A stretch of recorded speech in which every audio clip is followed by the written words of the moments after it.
Welcome back to the Ross Bolin podcast presented by Bolin Media. I am Ross Bolin, and what an incredibly important show we have today. I'm so happy for you that you're here, that you're listening or watching, because this is going to be, without a doubt, one of the most meaningful hours of your entire life. Please clap. I want to start by addressing a few things about my Spotify Wrapped, which have caused me to be bombarded with questions from my fans and the press. Yes, it is true.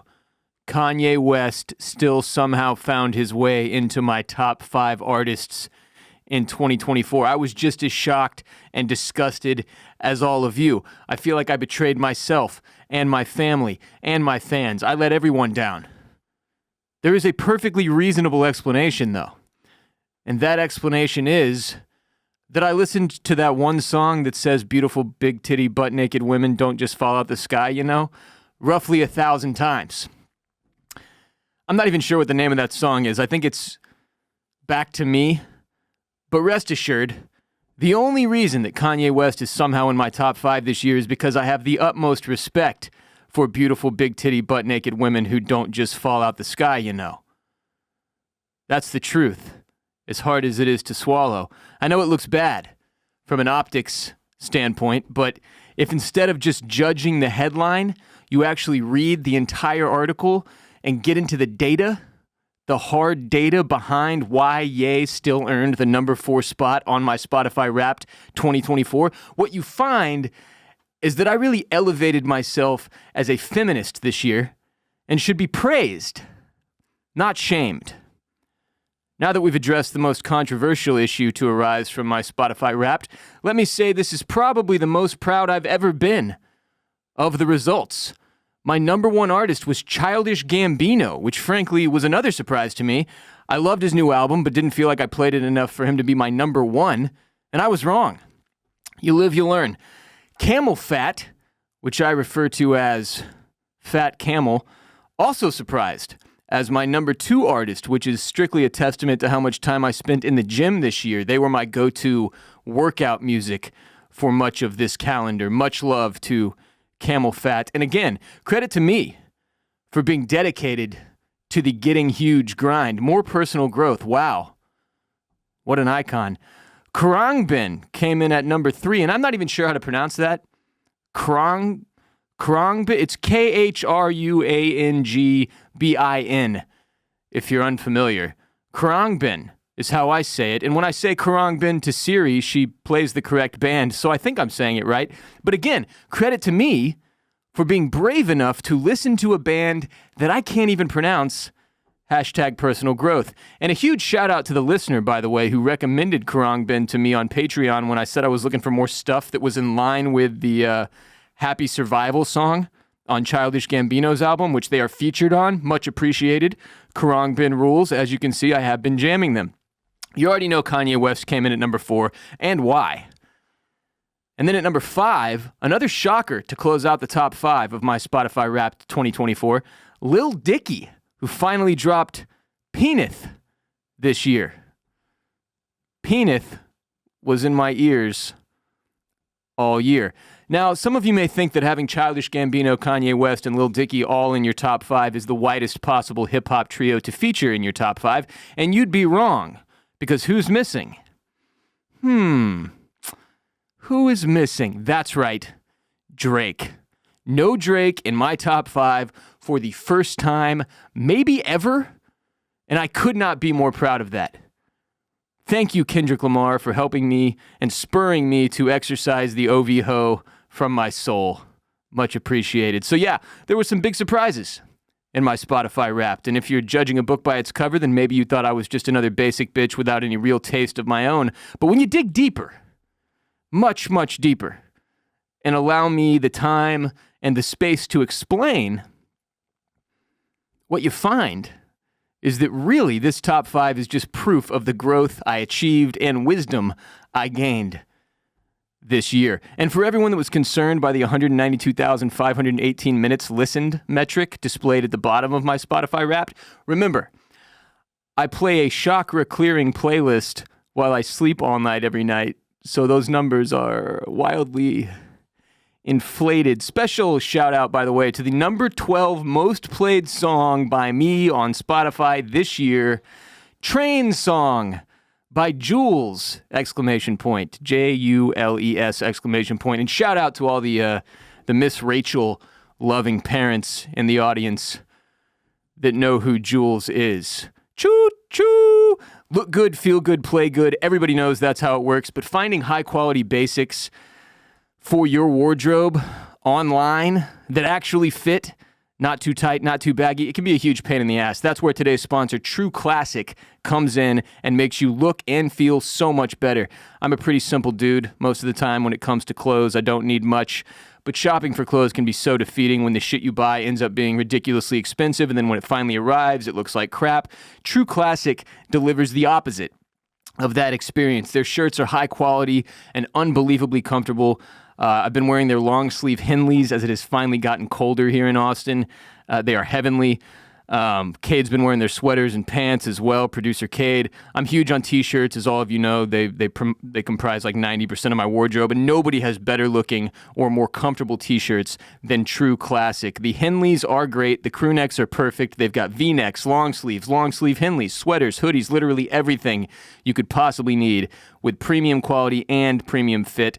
Got my latest order of True Classic in the mail a few weeks ago. I've been wearing it ever since, and even my wife was like, is that stuff new? It looks really great on you. Underwear, jackets, socks, jeans, polos, joggers. True Classic is your one-stop shop for everything you need, and the holidays are obviously here with True Classic's ultra-comfortable, perfect-fitting essentials.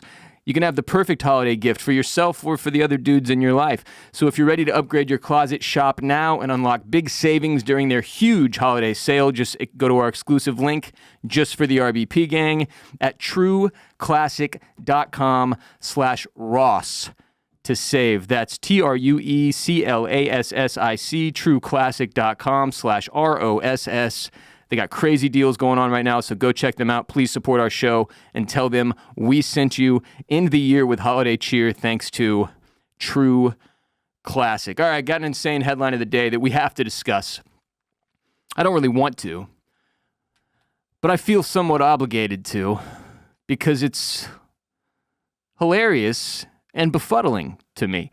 The headline is, newly launched meme coin Hawk crashes from nearly $500 million to $60 million market cap in just 20 minutes. Now, if you're like, what, Ross, what's a meme coin? I couldn't really tell you the answer to that question. You're aware of Bitcoin, and you're aware of cryptocurrency to some degree at this point. All of us are, right? To some degree, we're aware of these things and aware of the cryptocurrency market and its existence. To my understanding, meme coins are essentially like the original meme coin, I think, was Dogecoin, beloved by the richest man in the world, Elon Musk, for reasons unbeknownst to me, but loves it so much that he's gone and named his Department of Government Efficiency Doge. So Dogecoin was kind of the original meme coin, and it is my understanding that a meme coin is basically a cryptocurrency that is supposed to be a joke, but also somehow isn't, because it's real and represents real economic value to some degree. So this is the news from crypto.news, which is where I get all my crypto.news. Haliey Welch, commonly known as the Hawk Tuah girl on the internet. You remember her. You get a Hawk Tuah and spit on that thing. She launched a meme coin, Hawk. $Hawk is the official sign on Solana on December 4th. And Solana is one of these, I don't know what to call it, a network, a brokerage, one of these locations you can go to online to purchase cryptocurrency and meme coins, apparently. So the coin quickly took off, garnering a market cap of about $500 million. And I'm not reading that incorrectly. $500 million is what it jumped up to in market cap. And then it crashed to nearly $60 million, all within 20 minutes of launch.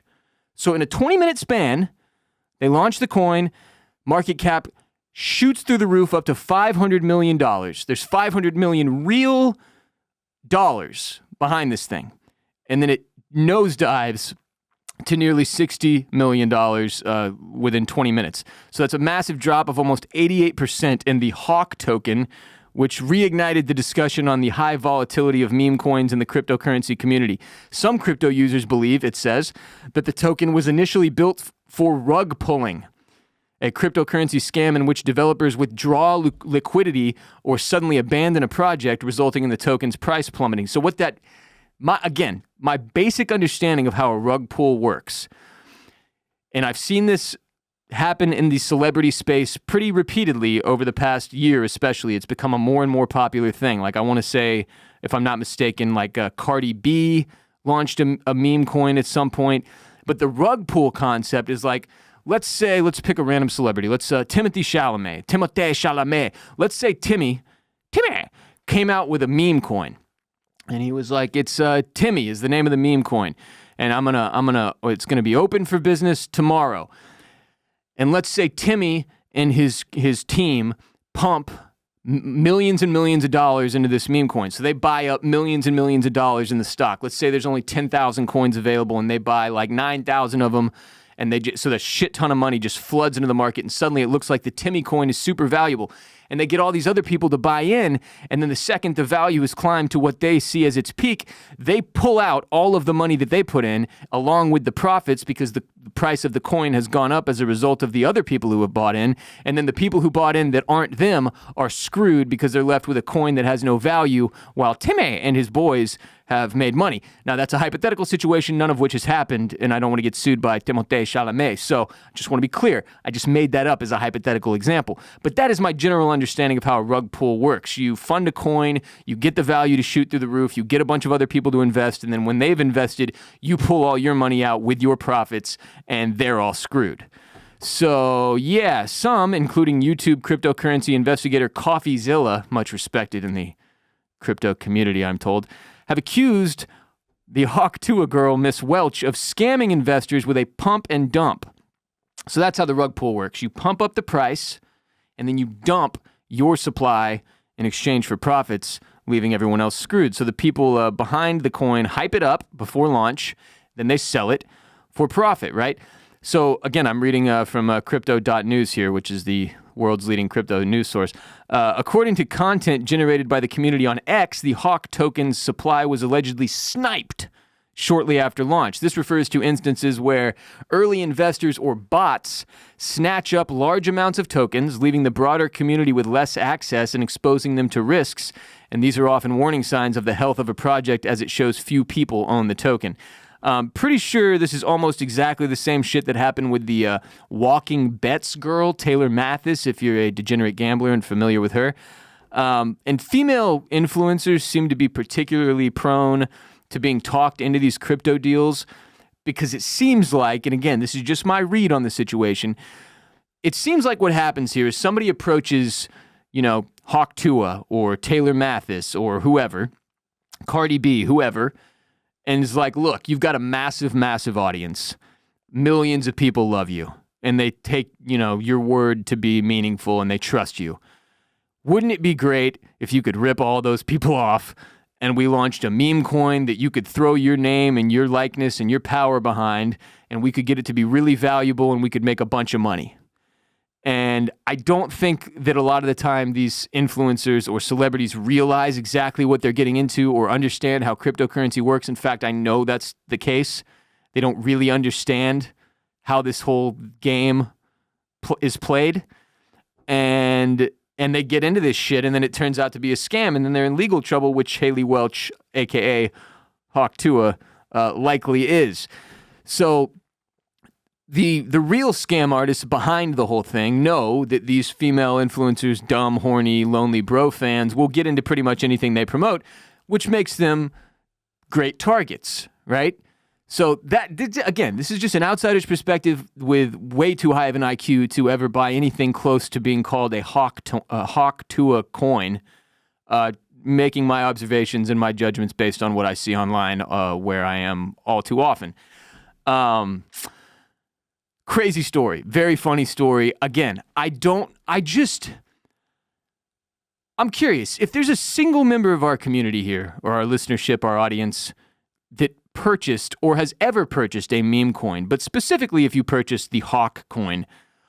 Why?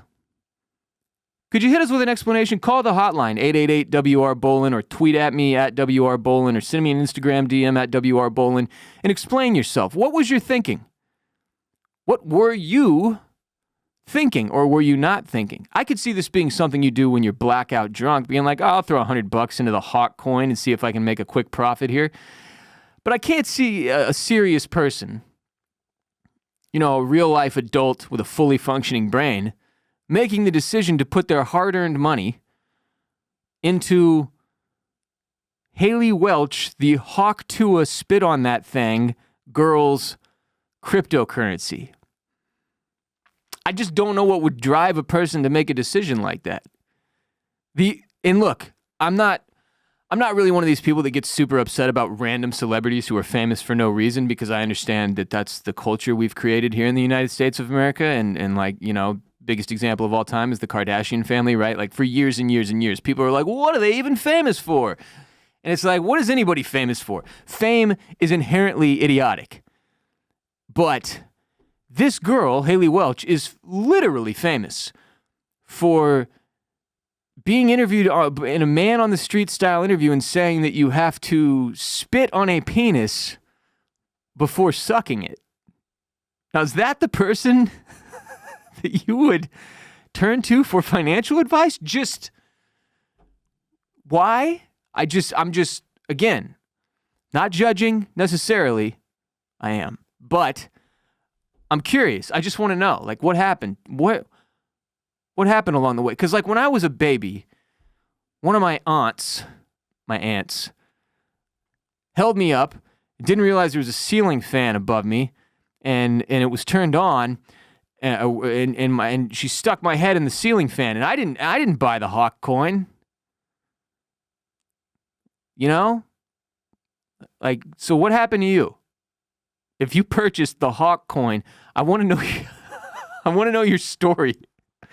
I'm sure we'll get some people who were involved in this story over the next several weeks, because without a doubt there will be some type of investigation into what exactly occurred here, as it seems like it was massive fraud on a multi-million-dollar scale. As a result of this whole conversation around Haliey Welch and the Hawk Tuah meme coin, I did see one excellent point made online by the user at Mabber23 on Twitter, and I hope that's not a racial slur of any kind. It very well could be. Twitter is a disturbing place, but that's the handle, MABBER23 on Twitter. He brought up a great point. He or she or they or it brought up a great point. Not one single man, I'm quoting their tweet here, not one single man has come forward to collect the clout of getting blown by Hawk Tuah. Think about that for a second, he says, or she says, or they say. And that is truly something to ponder. I had not considered that. I kind of figured, like, when she first went viral with the Hawk Tuah spit on that thing, that somebody would come out being like, hell yeah, I got Hawk Tuah, or like a group of dudes, like, if you're throwing that joke out on the man on the street style interview, surely you sucked a couple. And I thought one of those owners of those penises would come out and be like, I got spit on by Hawk Tuah. She did indeed spit on that thing. And not a single person has done that, which makes me believe that maybe she's entirely full of shit. And in fact, the reason that she is famous at all is built on a lie. And that would be a real shame. A real shame. Because that's fake head clout. Right? That's fraudulent blowjob clout that she maybe didn't even earn, which would make this into a whole other story. And I just want to thank at Mabber23 for bringing that to my attention, because I was like, holy shit. I mean, if you're an 18-year-old who got sucked on by Hawk Tuah, you're coming forward, without a doubt, for some of that clout online. If I know anything about Generation Z, the Zoomers, and the way they operate online, there is no way that if that girl sucked you, you're not coming out of the woodwork to try to get some kind of credit and or money or a small share of the Hawk meme coin. But nobody has, to anyone's knowledge. Nobody ever has come, and I guess she has like a boyfriend now. We don't have to get into her personal life. So I just thought that was an interesting point that got made there. that maybe she's not even Hawk Tuah spitting on that thing, and she's just getting other people to do it when the whole movement is a lie. Which makes me sad, because at first I was really hopeful that like her whole presence would just promote positivity around penis sucking, which it doesn't. That wouldn't be the case if we all found out it was bullshit, right? So I'll move on. Anyway, don't buy meme coins. That's my real point here in covering this story. Put that money into an IRA or a Roth IRA or a traditional 401k or some kind of stable money market, for God's sakes. And other news, I took the wife and kids last Friday morning, the day after Thanksgiving, to go shopping for the Boland family Christmas tree. And as always, it was an experience, a real ordeal. And we did locate and purchase what is without a doubt the most perfect Christmas tree I have ever had in any home of mine. It is flawless. It is immaculate. It is so good that if I told you it was fake, you would not question it. It's sensational. It also wasn't cheap, I won't lie. I'm walking around this lot, observing all the different trees, trying to find the one that's going to come home with me. And of course, the far and away best one is marked up like a couple $100 more than all the shitty ones that surround it. And I was like, oh, come on. Gotta be fucking kidding me. But frankly, if I'd been able to find one that was even close to that quality for a lower price, I would have gone with it. But this was, I had to do it to him. You know, this was it. This was the one. It was destiny.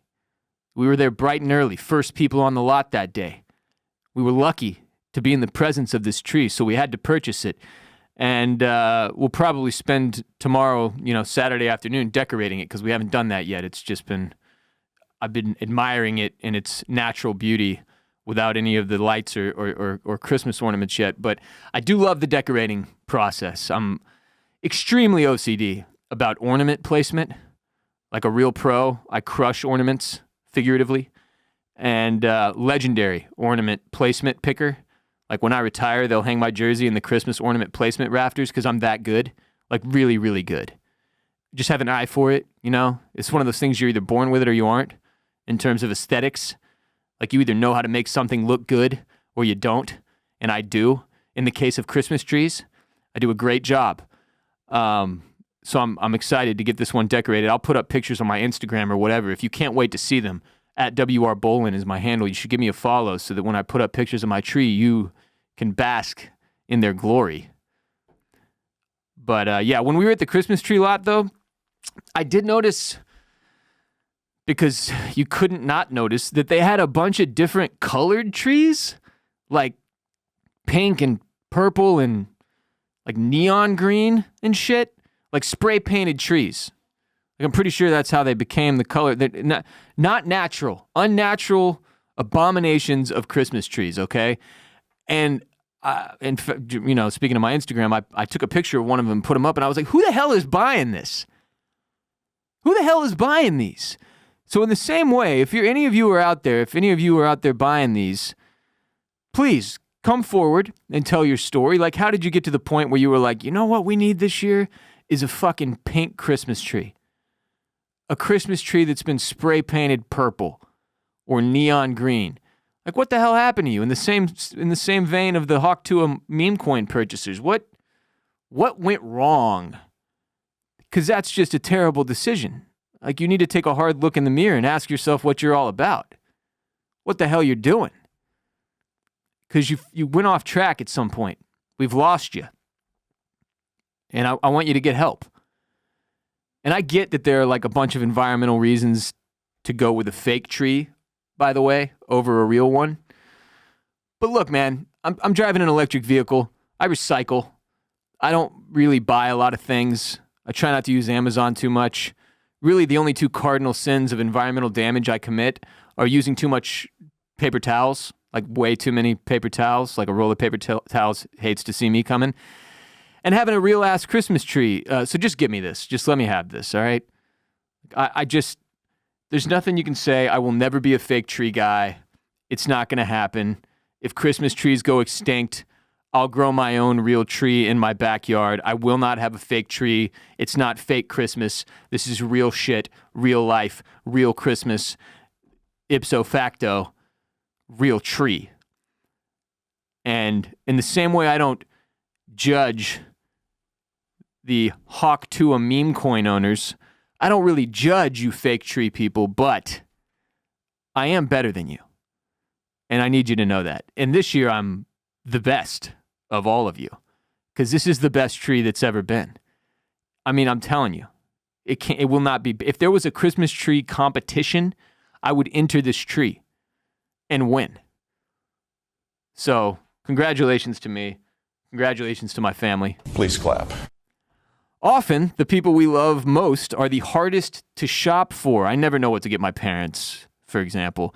Luckily for the RBP gang, there's one gift that everyone on your list is sure to enjoy, an Aura digital picture frame. And today's episode is brought to you by Aura Frames, our newest sponsor. Named the best digital photo frame by Wirecutter, Aura Frames makes it incredibly easy to share unlimited photos and videos directly from your phone to the frame. And when you give an Aura frame as a gift, you can personalize and preload it with a thoughtful message and photos and videos using the Aura app, making an ideal present for long-distance loved ones. It's a gift so special they will use it every day. I honestly cannot think of a more perfect holiday gift for parents and grandparents. Mom, if you're listening, cover your ears. My parents and my mother-in-law will all be receiving Aura gifts, Aura frames for Christmas this year. And not only can you preload the frame with photos so it's ready to rock right out of the box, you can use the Aura app to add photos to your parents' or grandparents' frame whenever you've got new pictures to share. So they're able to see new photos of you, your kids, your dogs, your family, whatever you've got going on. This way, I am not constantly having to spam my family group text with photos of my kids every week. I can just add them to my parents' Aura frames using the app, and bing, bop, boom, boom, bop, bam, the new photos are rotating through on their frame. Your family members can even like your photos and add comments to them, and this thing has unlimited storage. I don't know how that's possible, but it's true. It's magic. It's Aura Frames, baby. I've got my own Aura frame right here, loaded up with photos of me and the family. Literally took 5 minutes to set up, if that. Could not have been easier. It's beautiful. It's clean. It's a great design. It comes in very high quality, fancy packaging, fancy box. I've actually got the box over my left shoulder here. You can add videos to your frame too. Like I said, it's super slick. I've seen a lot of these digital frames over the years. This is far and away the sharpest looking one I have ever seen, and now I own it, and I'm very happy with it. It's fantastic. So save on the perfect gift by visiting auraframes.com to get $35 off Aura's best-selling Carver matte frames by using promo code BOLIN at checkout. That's auraframes.com, promo code BOLIN. This deal is exclusive to the RBP gang, so get yours now in time for the holidays. Terms and conditions apply, and you can find the links, the codes, and the details of our two sponsors today in the description of this episode. Now, in not-so-festive news, I'm sure many of you are aware that UnitedHealthcare's CEO, Brian Thompson, was assassinated outside a Midtown Manhattan hotel early Wednesday morning.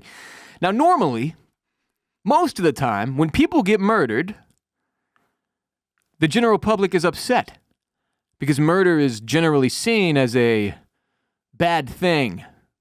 Like traditionally, murder bad.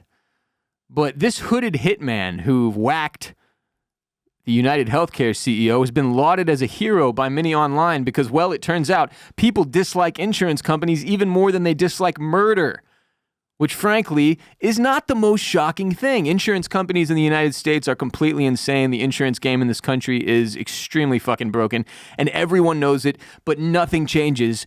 And if you're like, wow, why? This is one of those things where the older you get, the more you start to see, like, why is insurance so shitty? Why does it suck so much? Everyone complains about it constantly, and yet nothing ever changes. And it's because insurance lobbyists make it rain millions of dollars on our crooked politicians so that things stay the way they are. And they continue raking in billions of dollars while we all get completely screwed out of the healthcare coverage that most of the fully functioning and developed democracies in the world pretty much give away like hotcakes. So I was scrolling on Twitter yesterday, which I don't recommend, and I watched a clip from a comedy podcast I like. You know, I'm sitting there having a good laugh at this 1 minute long clip of these dudes on this comedy podcast, having a good joke, doing some bits, getting a laugh. Ha ha, good stuff. Love this podcast. Glad I saw this clip. And then Twitter has made it to where now when whatever clip you're watching ends, it automatically goes to another clip, much like on TikTok, because they want to keep your little brain locked in on their app so that they can make more money and that your brain can rot away as you absorb the content that you didn't even ask for. So it goes from the funny clip of me watching a comedy podcast, and the next thing I know, I'm unwillingly watching the security footage of the UnitedHealthcare CEO getting whacked on the streets of New York. Just a straight up murder that I had to witness without even realizing it or choosing it. And this was a straight up hit. Like, I've never seen a professional killing occur outside of in the movies until Elon decided I needed to watch this guy die. And this dude, the assassin, is like hooded and masked and has a James Bond style silencer on his pistol. And this thing was carried out from my inexperienced view, extremely professionally. Now here's some facts about the killing from the New York Post, one of America's premier news outlets. The methodical killer used a firearm with a silencer outside the Hilton Hotel along 6th Avenue. The gunman fired at Thompson multiple times, striking his back and right calf before fleeing on foot. The NYPD released a new photo of the hooded suspect standing in front of the counter at the Starbucks at West 56th Street and 6th Avenue, just minutes from the Hilton Hotel, where he gunned down Thompson, who was 50 years old. Thompson was named the CEO of UnitedHealth in April of 2021. He joined the company in 2004. He was one of several senior executives at the company under investigation currently by the Department of Justice. Thompson's wife, Paulette, said her husband had been getting threats before he was killed.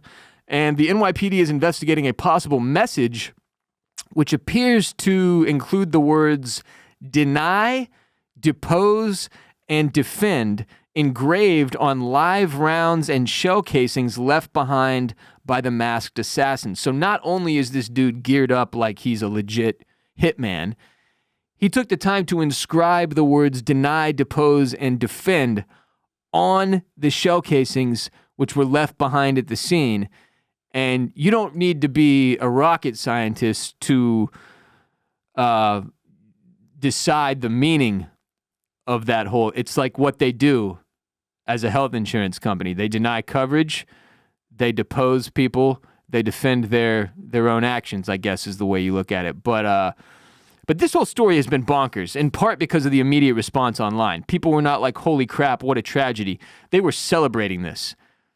And women are fawning over this hitman. Like, so he's masked up, with a pull-up mask over everything but his eyes. And you can see in the security footage that you can't see his face. But then apparently he went to the Starbucks that's like a couple blocks away or whatever.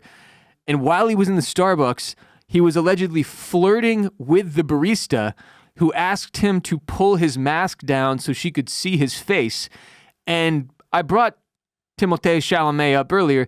The guy kind of looks like him in grainy security footage. Now, obviously, it wasn't Timothée Chalamet committing a hit on the streets of New York and murdering a health insurance executive. But the point is, the guy kind of looks like he might be handsome, which just made this whole fawning over him online thing a lot worse.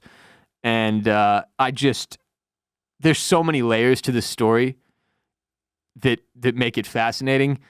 But perhaps the most fascinating will be that this dude could, in fact, be brought down by women. Like, his inability to avoid flirtation with a Starbucks barista who asked him to pull down his mask so she could see his face, when you know damn well there are security cameras in a Starbucks, and he did it. Like, he couldn't help himself. He had to shoot his shot, pulled his mask down, exposed his face to the security cameras, and might get caught as a result of that, is very ironic in a million different ways. But yeah, people online are all arguing over whether or not he was like a professional hitman or just one of countless millions of people who have been screwed over by health insurance companies over the last 100 years. The dude escaped on like an electric bicycle, was staying in a hostel with two other strangers, which apparently the police have already searched and yielded like zero evidence. And over the last 24 hours, as the FBI and law enforcement agencies have done their thing, it does feel like they will inevitably catch this guy, or at least figure out who he is, even if he has long since fled the country to somewhere without an extradition agreement with the United States. But initially, it seemed like he was going to get away with this. Like, he got off scot-free, totally clean, knew what he was doing, ditched the weapon, ditched the burner phone that he had on him, which the burner phone being an element here makes me feel like it was maybe a contracted hit, not an actual like victim of the health insurance companies enacting their own form of vigilante justice. Like, the fact that he had a burner phone makes me feel like somebody was contacting him and he was contacting them and this was part of a larger deal. I don't know. And we may never know. We may never know. Because enough time has passed at this point by Friday afternoon that, like, this dude's got to be gone. There's no way he's just still here in the United States. If you got away with it to the extent he did, the next thing you would do is flee. I did see some further news today that, like, they found he took a bus to New York from, like, Atlanta, like, a month prior to the shooting. So, again, this is, like, a well-thought-out, well-planned thing. People are asking, like, how did he know where this insurance CEO was going to be, like, right when he was... Like he was, I think it was 6:45 in the morning, like right outside this dude's hotel while he was on his way to like a board meeting or something that they eventually canceled when they find out why he wasn't going to make it. But yeah, people are very, very clearly sick and tired of being taken advantage of by companies that are in theory meant to be protecting them, like to the point that they're praising a cold-blooded killer for executing a father of two in the streets of Manhattan. And there's something to take away from that, like beyond the elements of the story that are interesting because they're just wild. Bigger picture, it says something about our, maybe something we already knew about our health insurance setup here in the United States, that people were not upset by this. They were, in fact, enthused by a real-life human being being murdered on the street. And easily one of the craziest stories of the year. And while, again, I don't promote murder or violence as the answer to anything, like, this killing really shined a light on just how much people despise our health insurance setup here in the United States. Really wild stuff. Really, really wild. That will do it for today's show. But if you want more RBP, you can always get that on patreon.com/Ross Bolin Podcast, where yesterday we put out our weekly ad-free exclusive episode just for subscribers on patreon.com/Ross Bolin Podcast. If you sign up now, you can get a 7-day free trial on Patreon and check out the hundreds of ad-free exclusive episodes we have published there over the last several years. Enjoy that 7-day free trial. Then stick around on patreon.com/Ross Bolin Podcast to support our show and be a part of making sure the show can go on. Also, please support our sponsors by hitting the links in the description of this episode and using our dedicated codes. That's how we pay the bills here at Bolin Media. Aura Frames, AURAFrames.com, promo code Bolin to get $35 off their best-selling Carver Mat frames. Perfect holiday gift for your wife or your girl or your man or your husband or your parents or your grandparents or your aunts or your uncles, or really any family or friends that you're close enough that you know they'd want to see photos of you and yours year-round. And, of course, trueclassic.com/Ross. Go get your wardrobe upgraded. Or if you're someone who's listening and has a significant other that is a man who dresses like ass, go to trueclassic.com/ what is it? Ross. trueclassic.com/Ross. Again, links in the description, codes in the description of this episode. Get down there, click on them, use the codes, make sure they know we sent you. That's how we pay the piper. To check out Bolin Media's other shows, first, if you're an F1 fan, check out Formula Bone, hosted by Jared J-Bone Borislow, former co-host of the Ross Bolin Podcast, who launched his own F1 show a few years back, Formula Bone, which he has been crushing. You can watch Formula Bone's recaps and previews of every race on youtube.com/@FormulaBone. You can follow Formula Bone @FormulaBone on all the social media sites, and it's also available on audio podcast platforms as well. Formula Bone. If you're an F1 fan, you will love Formula Bone. If you're a J-Bone fan, you will love Formula Bone. If you're a Houston sports fan, check out my Houston sports podcast, Banging the Can. Banging, B-A-N-G-I-N-G, banging. Banging the Can. Check it out. And if you are watching Dune Prophecy on HBO, that is the latest show we are covering episodically with a companion podcast on oysters, clams, and cockles, Bolin Media's premier TV and film podcast hosted by me and Mr. Barrett Dudley. Oysters, Clams, and Cockles is available wherever you get your RBP. And as I said, right now, every week we are dropping a companion podcast for the latest episode of Dune Prophecy. We're 3 episodes deep, halfway through a 6-episode season, having a lot of fun. After we finish Dune Prophecy, we're going to do Silo Season 2 for a couple weeks, and then we will move on to Severance Season 2 in January. In February, we've got The White Lotus Season 2. We've got The Last of Us Season 2 coming out next year. We've got A Night of the Seven Kingdoms coming out next year. A lot of great shows on the 2025 slate for Oysters, Clams, and Cockles, so make sure you subscribe. Follow that show on social media as well. You can follow me on Twitter and Instagram at WRBolin. This episode of RBP is presented by Bolin Media. Video of today's show was produced by Kade Orris. You can go to youtube.com/@the Ross Bolin podcast to watch full video of our show. Appreciate everybody that's watching on YouTube right now. Make sure you hit the subscribe button. Make sure you hit the like button. Make sure you leave a comment. We're trying to grow on YouTube in 2025. That's one of our big goals. It's tough because we're a variety show where we talk about a lot of different things. So YouTube typically doesn't even know how the hell, like algorithmically, they don't know how to handle us, who to serve us to. We can't be handled. We can't be boxed in. Meme coins, murder, Christmas tree shopping, Spotify Wrapped. We're all over the place, you know?